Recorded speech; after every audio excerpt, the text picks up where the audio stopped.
NTV time, जनता की बात जनता के साथ।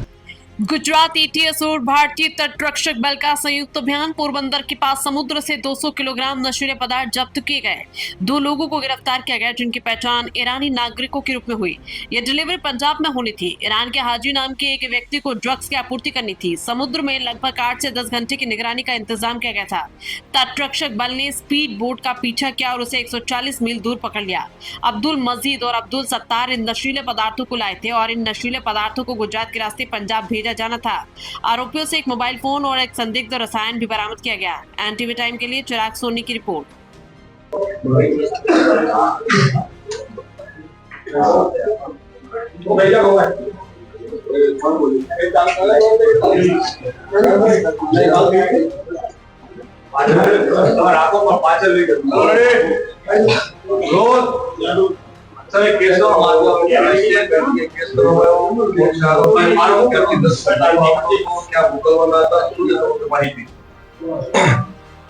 ગુજરાત એટીએસના એસપી શ્રી કે પટેલ ને એક બાતમી મળી હતી કે એક ઈરાનમાં રહેતો હાજી ફિદા નામનો ડ્રગ સ્મગલર છે એ પંજાબમાં એક ડ્રગ્સની ડિલિવરી કરવાનો છે અને એના માટે સી માર્ગનો ઉપયોગ કરવાનો છે.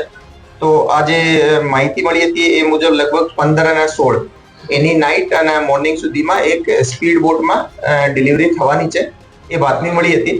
એ બાતમી આધારે એક ટીમ બનાવવામાં આવેલી જેનો નેતૃત્વ એસપી કે સિદ્ધાર્થ કરતા હતા. એની સાથે સાથે DYSP SN Chaudhary, DYSP Harsh Upadhyay, DYSP Vijit Parmar, PI S Chavda, VN Bharwad અને પીએસઆઈ એસઆર ચાવડા આ લોકોની એક ટીમ બનાવવામાં આવેલી.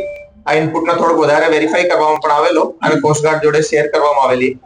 એ બાતમી આધારે કોસ્ટગાર્ડના જે અવેલેબલ શિપ્સ હતા એમાં કોસ્ટગાર્ડની અને એટીએસની ટીમ બંને રવાના થઈ અને જે બાતમીવાળી જગ્યા છે એના ઉપર લગભગ સતત લાંબા સમય સુધી થોડો વોચ રાખવામાં આવેલો અને એક શંકાસ્પદ કારણ કે એ એરિયામાં થોડી ફિશિંગ ઓછી થાય છે તો એક નાની સ્પીડ બોટ ત્યાં જોવા મળી. બહુ નાઇટનો ટાઈમ હોય, પિચ ડાર્ક હોય, કોસ્ટગાર્ડની બોટ દ્વારા એને ચેસ કરવામાં આવેલો અને બોટને પકડી પાડવામાં આવેલો. એમાંથી 2 માણસો મળી આવેલા જે કે અબ્દુલ મજીદ સન ઓફ ઇસ્માઇલ રહે ચાવાર કોનાલ અને બીજો પણ અબ્દુલ સત્તાર સન ઓફ કાદર બક્ષ રહે ચાવાર કોનાલ ઈરાનના બંને રહેવાસી છે. આ પર્ટિક્યુલર કેસમાં સરપ્રાઇઝિંગ આ છે કે જનરલી આપણે એમાં એ સિમ્પલ એન્જિન લગાવીને બહુ સ્પીડથી એ લોકો ચાલી શકે. બોટની સાઈઝ ઓછી હોય, નાની હોય છે અને એમાં ઓવીએમ જે એન્જિન હોય બહાર લાગતો હોય જેનાથી બહુ તરત જ બહુ તેજ સ્પીડ પકડી લે છે.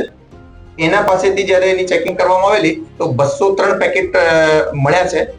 203 પેકેટમાં જે કેમિકલ છે એક વ્હાઇટ કલરનો પાવડર જેવું છે જેને હાલમાં જસ્ટ બોટ અમારી જેટી ઉપર આવી છે એનો એનાલિસિસ ચાલુ છે. એફએસએલ ત્યાં પહોંચી ગઈ છે. પ્રાઇમા ફેસી જે છે કે જે આપણો હિરોઈનનો જે ટ્રેડિશનલ જે ડ્રગ કિટ છે એની અંદર એ કેમિકલ ડિટેક્ટ નથી થઈ રહ્યો તો એને આગળ જે એફએસએલમાં મોકલવાની કામગીરી ચાલુ છે અને એના વિરુદ્ધમાં બંને વિરુદ્ધમાં એફઆઈઆર લેવાની કામગીરી ચાલુ છે. એ બાબતે આ બંનેનો અમે એની પાસેથી એક ફોન મળ્યો છે આપણે બતાવવા માંગીએ છીએ અને ફોનની અંદર થોડો ઘણો ડેટા છે જેના આધારે અમને એમાં થોડી આગળ મળશે એવી અમને લાગે છે. એની પહેલા કોઈ વખત આવ્યા છે? નહીં, એ આપ જાણો છો દર વખતે થોડીક આ લોકો સાથે શરૂઆતમાં તકલીફ હોય છે કે એ લોકો બલુચી લેંગ્વેજ યુઝ કરતા હોય છે તો સ્ટાર્ટિંગ કમ્યુનિકેશન એસ્ટેબ્લિશ થવામાં થોડો ટાઈમ લાગતો હોય છે. એ લોકોએ જે રીતે સ્પીડ બોટમાં અહીંયા સુધી આવ્યા છે તો એ વધારે ડેરિંગ કહેવાય કારણ કે નાની બોટમાં 2 લોકો જ એટલી દૂર આવવાના એ થોડો રેર હોય છે. તો એ લોકોની હિસ્ટ્રી હશે એવો મારો પ્રાથમિક રીતે માનવાનો છે. લોકલ અમને અમારી જે ઇન્ફોર્મેશન છે એમાં પંજાબથી કોઈ માણસે ડિલિવરી લેવાનો હતો. આ જે ડિલિવરી છે એના માટે અમારે પંજાબના થોડા ઘણા જે શંકાસ્પદ લોકો છે આની ચેકિંગ પણ ચાલુ છે પરંતુ આપ જાણો છો કે નાર્કોટિક્સના કેसेस હોય એવો કોઈ પણ કેसेस હોય એમાં પોઝિશન અને એવિડન્સ પણ ઇમ્પોર્ટન્ટ હોય છે તો એના પર અમે કામગીરી કરશું અને ફોલોઅપ ક્યાંય હશે તો આપને આપીશું. એ લગભગ પરમ દિવસે રાત્રે અહીંયાથી ટીમ્સ રવાના થઈ હતી અને લગભગ 140 માઇલ લગભગ કોસ્ટગાર્ડથી શિપથી એ લોકો ગયા હતા. ત્યાં લગભગ 8-10 કલાકની વોચ પછી આ લોકોને આ બોટ જોવા મળી હતી અને મળી પકડ્યા હતા. સર, ચાવાર ઈરાનના નેટિવ હતા અને તો બીજી કોઈ કન્ટ્રી સાથે ઇન્વોલ્વમેન્ટ હતું કારણ કે ડાયરેક્ટ આયા હતા ઈરાનથી ગુજરાત સુધી કે કોઈ બીજી કન્ટ્રી ઇન્વોલ્વમેન્ટ હતું આમ? નહીં, હાલ પૂરતી જે ઇન્ફોર્મેશન જે છે અને પ્રાથમિક રીતે જે બોટની બનાવટ વગેરે પણ જે છે નાની એ બધું જોતા એ લોકો ઈરાનથી ડાયરેક્ટ જ અહીંયા આવે છે. અને આપણે જોશો તો મેપ ઉપર જે કોનાર્ક જે ચાબહાર જે છે એ ઈરાનના એકદમ લગભગ ઈસ્ટર્ન પાર્ટમાં આવે છે, પાકિસ્તાનથી અડીને છે. તો એમ ડિસ્ટન્સ અગર બંદર અબ્બાસ વગેરેથી આપણે કમ્પેર કરીએ તો એ ઇન્ડિયાથી નજદીક થાય છે. બોટ પર સેવા ડ્રગ્સ સિવાય અન્ય કોઈ બોટની અંદરથી હથિયાર કે એવું કંઈ મળી આવ્યું છે? ના, એ જે શંકાસ્પદ કેમિકલ હાલ મળ્યો છે એના સિવાય હું કીધા આપને કે એને જે ખાવા પીવાની વસ્તુઓ થોડી ઘણી અને થોડા એક મોબાઈલ ફોન, આ બેસિક જરૂરિયાત વાળી વસ્તુઓ એમાં પાસેથી અમને મળી આવી. બોટ પાસે શું વ્યવસ્થા કરી રહ્યા હતા, કેટલા દિવસની વ્યવસ્થા હતી અમારી લોકો પાસે ખાવા પીવા રહેવા? જો એક વસ્તુ આપણે સમજીએ કે જે મોટી બોટ હોય છે એને અંદર એ લોકો મોટી લાંબા સમય સુધીની ફિશિંગ કરતા હોય છે, તો એમાં આમ લોકોની વધારે વ્યવસ્થા હોય છે. નાની બોટમાં માણસોને બેસવાની, માલ મૂકવાની કેપેસિટી થોડી ઓછી હોય છે. પછી તેલ પણ એ સ્પીડથી ચાલતી હોય તો એના માટે થોડો એક્સ્ટ્રા ડીઝલ પણ રાખવાનો હોય છે. અને એ લોકોને બહુ લાંબી જરૂર નહીં પડે. ફરી અગર ચાબહાર પરત જઈએ તો 25-30 માઇલ નોટિકલ માઇલ પર આવરની સ્પીડથી પરત જઈ શકે. પરંતુ એ લગભગ 3-4 દિવસની એટલીસ્ટ આની પાસે ડીઝલ અને એટલી વ્યવસ્થા આની પાસે નથી. કેવા પ્રકારની બનાવટ તમને કહો એક્ઝેક્ટલી? આની પહેલા ભૂતકાળમાં ક્યારે બનાવટ થઈ?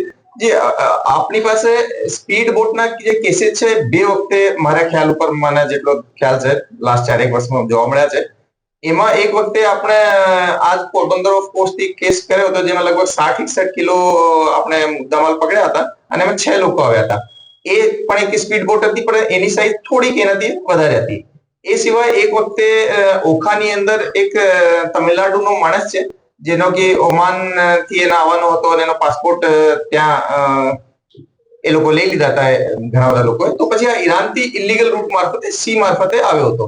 એમાં એક એ રીતની નાનકડી બોટ એ પહેલા આવેલી છે. એ ત્રીજો કિસ્સો મારા ખ્યાલ ઉપર નાની સ્પીડ બોટ થી આટલા દૂર સુધી આવવાનું મળી આવે છે. આ જે વસ્તુ છે બેસિકલી આ જે નાર્કો સ્મગલર્સ છે એ બધાની નવી એક એમઓ પણ બતાવવા માટેનો એક એક્ઝામ્પલ છે કે એ લોકોએ મોટી સ્પીડમાં જનરલી કોસ્ટગાર્ડ આપની ચેસ કરતી હોય તો એમાં થોડી એને બચવાની શક્યતા વધારે હોય છે સ્પીડ બોટમાં. ઠીક.